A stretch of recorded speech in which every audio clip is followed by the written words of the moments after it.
The Bible is very clear that in our broken world, there are going to be problems. They're called trials, tribulations, troubles, problems, pressures, delays, defeats, dead ends, despairs. They're also called storms. The Bible says there will be many storms in your life. This is a broken planet. This isn't heaven. Nothing works here perfectly. Jesus said, in the world you will, not might, you will have tribulation. And that's why in Psalm 57, verse 1, David says this, be merciful to me, O God, because I come to you for safety. And in the shadow of your wings I find protection until the raging storms are over. Now, in the past couple of weeks, our nation has witnessed a couple of different kinds of storms. There was a storm of evil, of racism, prejudice, injustice, hatred, bigotry that we saw in the white supremacist march in Charlottesville. And then this week there was the storm, physical storm of Harvey hurricane in South Texas, and particularly in Houston with 6 million people. Both of those storms brought injury, hurt, even death, and despair. And our church family obviously deeply cares about people in pain. In fact, this is known as a church that responds quickly to disasters. We've been involved in the recovery and repair in all kinds of crises, situations, and problems that have happened, not just in America, but literally around the world. We do whatever we can to help people who are hurting, no matter what kind of storm they're in. And so I thought this week that I would share with you first about what we're doing with Hurricane Harvey, and then this next week I'm going to write you about all the stuff we're doing behind the scenes in our ongoing battle against white supremacists, neo-Nazis, the skinheads, the racial prejudice. Bigotry has been around forever. We know that, but they're bolder now. They used to wear capes because they were embarrassed. Now they're just out in the open. And Saddleback was one of the churches founded to fight racism. You know, the A in Saddleback stands for All Nation Congregation. We want our church to look like heaven's going to look. I'll write you about that. But I want to share with you how you, through your church, are helping the victims and the survivors of Hurricane Harvey. But before I do that, tell you what we're doing, I want to first say this. I'm so proud of you. I'm just so proud of you. Once again, you have stepped up to the plate in a time of need. In both of these hurricanes, or both of these storms, Charlottesville a couple weeks ago and then Houston this week, the phones have rung off the wall at the church office with people saying, how can we help? How can we serve? How can we respond? How can we show love? How can we give? What can we pray? That is so typical of this church. I don't have to tell you to care. You automatically care. And the phones ring off the wall. And I'm proud of you for that. I have watched you do this over and over and over in 38 years as a church. Every time there's a crisis or a disaster, a hurricane, a flood, a fire, an earthquake, a riot, a terrorist attack, or anything like that, Saddleback people just step up automatically and show love your neighbor as yourself. And I'm so proud of you for doing that. I am certain that there is no other church in America or even around the world that has sent more volunteers to disaster relief. I'm absolutely certain of that. I mean, just remember the fact that 25,869 of you have served overseas on a peace trip in 197 nations. Nobody else can say that. Going to, in peace, promote peace where there's conflict and war, refugee camps. E, equipping servant leaders where there are problems. A, assisting the poor. C, caring for the sick.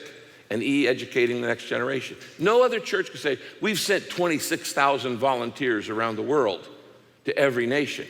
And that does not even include the over 30,000 of you who have served in local peace at one of the peace centers or a peace project to people in need whenever there's a disaster or a problem. And so your heart of generosity is amazing. And I just thought before I tell you what we're doing right now, I should praise you for what you've been doing over all of the years. I think about, 12 years ago this week was Katrina. Most people don't even know, because we don't brag about it, 1,400 members of Saddleback Church in California went to Katrina to serve. And we served there for the next 4 years. We weren't just there while the media was looking at it for 2 or 3 weeks and the cameras turn on and then they move on to something else. Rebuilding a city takes time. We had volunteers in Katrina for the next 4 years, going back and forth. There are about 6,000 churches in our network, the Purpose-Driven Fellowship of Churches, that were in the path of Katrina. 6,000 of them were in that storm. 400 of those churches completely lost their buildings. Lost everything.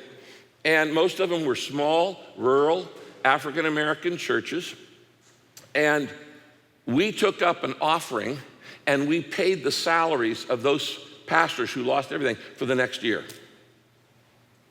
We said, we don't want you to leave. You've lost your members, you've lost your building, you've even lost your own home, but you know your village, you know your town better than anybody else, and we want you to stay there and rebuild. And so we paid their salaries for the next year. Many of you don't know that. About halfway through the year, we paid to bring the pastor and his spouse to California for a vacation. We said, just go relax at the beach. You've been under stress for a long time. Who paid for that? You did. With your generosity. I got up one time when there was the big tsunami in Southeast Asia and said, folks, we got to help these people. Literally, it was a 30-second ask. And that day, this church gave in cash $1.6 million for the tsunami there. 9 months later, when Katrina hit, I got up and said, folks, we got to do it again. We got to help these people. And you gave $1.8 million in just a cash offering you didn't even know about till I came and told you about it. That's over $3 million given to help others. This church has given millions and millions and millions of dollars to people in pain. And that only happens because of you, and I'm proud of you for that. Your unselfishness and willingness to help others. It's such a big deal. And then not only on top of that, every day right here in Southern California, through our peace centers, we're assisting the poor, caring for the sick, educating the next generation, doing things like that. Do you know that the Peace Center, all of them, the ones at the different campuses, the ones at Lake Forest, together, we have fed over 250,000 Southern Californians free groceries. 250,000. Who did that? You did that. Yeah, you did that. And then we realized that people who are out of work and don't have any money also need care. So we have a free healthcare clinic. We do job training. We do tutoring. We do English as a second language. We have a group of attorneys in our church who on a monthly basis do a thing called parking lot justice. You show up on Saturday morning and they give you free legal aid if you can't afford it. And on and on and on. That's what you're doing through the peace plan locally, not just globally. So what happens? I mean, some of you are new to Saddleback, go, okay, we saw the hurricane happen. What is our church doing here? Well, every time we see a disaster, we do the same 6 things. We're highly organized. We have a rapid response team that can go in a mode. We already have teams in Houston. We had them within about 48 hours on the field, helping out. And we do the same 6 things, and you need to know this because it's your church. First thing we do is we call all the pastors we know in that area. And because Saddleback has trained more pastors than any other church, over 500,000 pastors from around the world have been trained in purpose-driven strategy. We know who these guys are. And so this week, as soon as Harvey hit, we called all the pastors. What's going on? We don't trust the networks or the news to give us the accurate thing. We have eyes on the ground. And we say, what are you going to need? What's happening? How bad is the damage? And we listen to those pastors, and immediately we start taking notes. That's the first thing we do. The second thing that we do is we send in our own trained advanced assessment team. Our teams were on the ground in Katrina and in all the others, and now Harvey, almost within a couple days. We were there like day 3 here at Harvey. And our assessment team figures out how long is it going to take? How bad is the damage? How many people are involved? They're looking around. They know what to do because we've done this before. Did you know that your church has a full-time, for at least 15 years, a full-time pastor of disaster? For many years, it was Steve Rutenbar. Steve retired, now it's Mike Constance. And they organize all of our volunteers and all of our help and all of the care and all of the donations. So we send in our assessment team, see what's going to be needed over the long haul of the recovery. The third thing we do is we start sending volunteer teams, peace teams. Many of you, thousands of you, actually tens of thousands of you, have gone on these trips.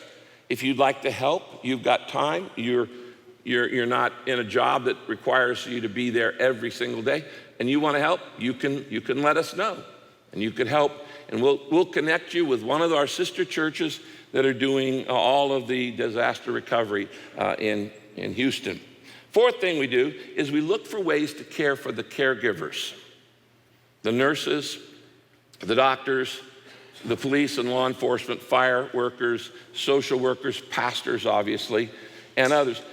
Everybody's looking at caring for the victims, but who cares for the caregivers who are literally spending these 18 and 20-hour days? And so we look for things that aren't being funded by other people. How do we care for the caregivers? Let me give you an example. In Katrina, when that hit, and we took up this offering, and it was, as I said, $1.8 million, I got on a plane the next day with our team. We went to 4 different regions of the South, held meetings with all the pastors, and planned for what they're working together in their areas.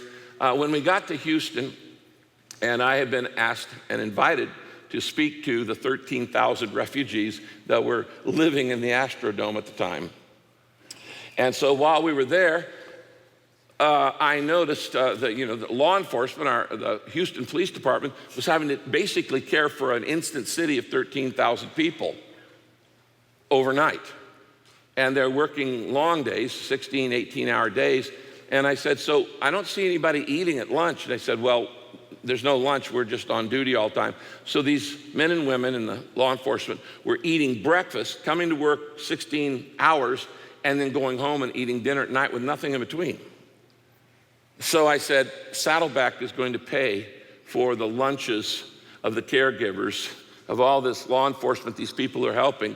And then we went to a sister church in Houston, which you need to pray for right now, Fellowship of the Woodlands. Kerry Shook is a great friend of mine. I helped train him, and it's a purpose-driven church. You can see him on TV every week.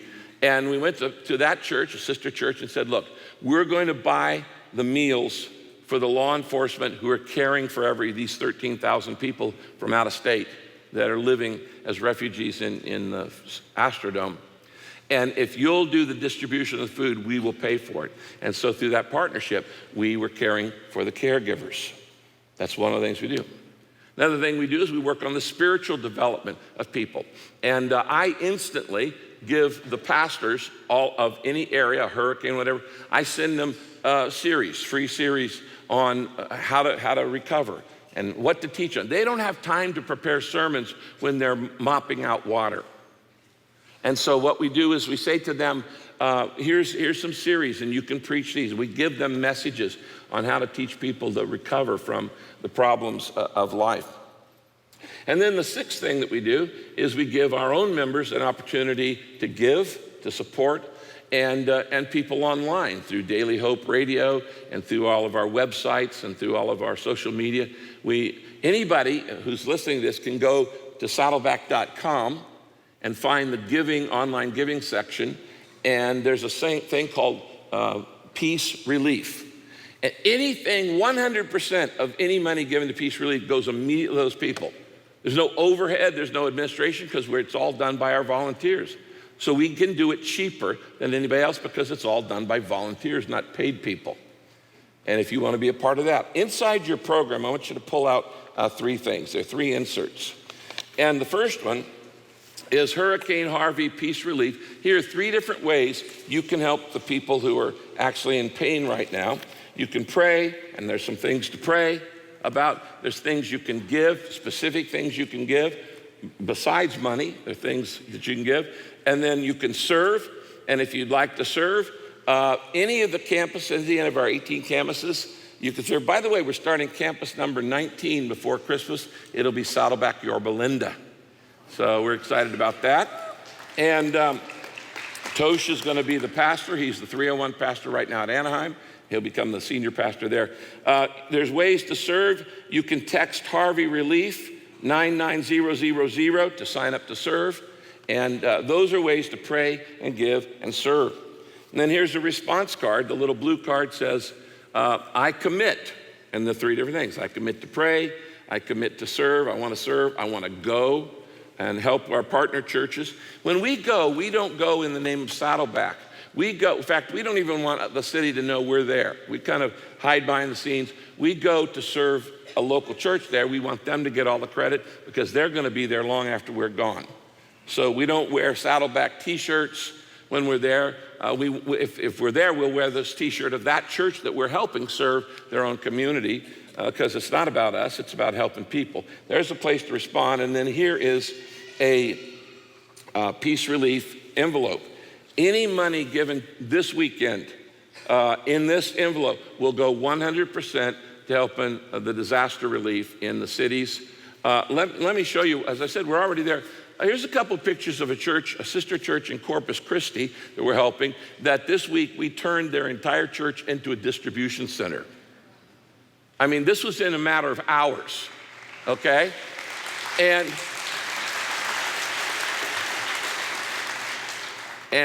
Pastor Cornelius there, Bill Cornelius, is a dear friend of Saddleback. He's preached here. And we turned that church into a distribution center, helping them serve their community. So you can be a part of that. Now, people often say when there's a disaster, where is God in all of this? I'll tell you where he is. He's in the thousands of volunteers that go to serve. That is the face of God. The hands and feet of God show up when God's people show up to help others. And the Bible says very clearly, if you see somebody in need and you can do something about it, do it. Because you're going to need their help when you're in some kind of crisis in the future.